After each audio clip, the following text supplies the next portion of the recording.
देश के प्रधानमंत्री नरेंद्र मोदी ने आज पेश हुए बजट की जमकर तारीफ की है और इसके लिए उन्होंने वित्त मंत्री को बधाई भी दी है। आइए सुनते हैं बजट पर क्या कुछ बोले पीएम मोदी। आज भारत की विकास यात्रा का एक महत्वपूर्ण पड़ाव है। ये 140 करोड़ भारतीयों की आकांक्षाओं का बजट है। ये हर भारतीय के सपनों को पूरा करने वाला बजट है। हमने कई सेक्टर्स युवाओं के लिए खोल दिए हैं। सामान्य नागरिक विकसित भारत के मिशन को ड्राइव करने वाला है। ये बजट एक फोर्स मल्टीप्लायर है। ये बजट सेविंग्स को बढ़ाएगा, इन्वेस्टमेंट को बढ़ाएगा, कंजम्पशन को बढ़ाएगा और ग्रोथ को भी तेजी से बढ़ाएगा। मैं वित्त मंत्री निर्मला सीतारमण जी और उनकी पूरी टीम को इस जनता जनार्दन का बजट, पीपल्स का बजट, इसके लिए बहुत बहुत बधाई देता हूं।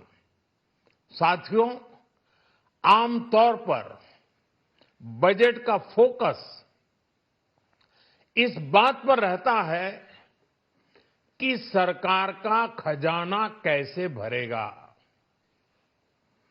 लेकिन ये बजट उससे बिल्कुल उल्टा है। लेकिन ये बजट देश के नागरिकों की जेब कैसे भरेगी, देश के नागरिकों की बचत कैसे बढ़ेगी और देश के नागरिक विकास के भागीदार कैसे बनेंगे, ये बजट इसकी एक बहुत मजबूत नींव रखता है। साथियों, इस बजट में रिफॉर्म की दिशा में महत्वपूर्ण कदम उठाए गए हैं। न्यूक्लियर एनर्जी में प्राइवेट सेक्टर को बढ़ावा देने का निर्णय बहुत ही ऐतिहासिक है। ये आने वाले समय में सिविल न्यूक्लियर एनर्जी का बड़ा योगदान देश के विकास में सुनिश्चित करेगा। बजट में रोजगार के सभी क्षेत्रों को हर प्रकार से प्राथमिकता दी गई है। लेकिन मैं दो चीजों पर ध्यान आकर्षित करना चाहूंगा। उन रिफॉर्म्स की मैं चर्चा करना चाहूंगा जो आने वाले समय में बहुत बड़ा परिवर्तन लाने वाले हैं। एक, इंफ्रास्ट्रक्चर स्टेटस देने के कारण भारत में बड़े शिप्स के निर्माण को बढ़ावा मिलेगा। आत्मनिर्भर भारत अभियान को गति मिलेगी और हम सब जानते हैं कि शिप बिल्डिंग ये सर्वाधिक रोजगार देने वाला क्षेत्र है। उसी प्रकार से देश में टूरिज्म के लिए बहुत संभावना है। महत्वपूर्ण 50 टूरिस्ट डेस्टिनेशन,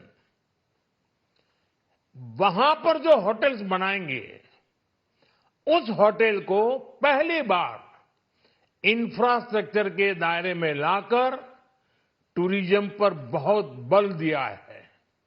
इससे हॉस्पिटैलिटी सेक्टर को, जो रोजगार का बहुत बड़ा क्षेत्र है, और टूरिज्म जो रोजगार का सबसे बड़ा क्षेत्र है, एक प्रकार से चारों तरफ रोजगार के अवसर पैदा करने वाला एक क्षेत्र को ऊर्जा देने वाला काम करेगा। आज देश विकास भी, विरासत भी, इस मंत्र को लेकर चल रहा है।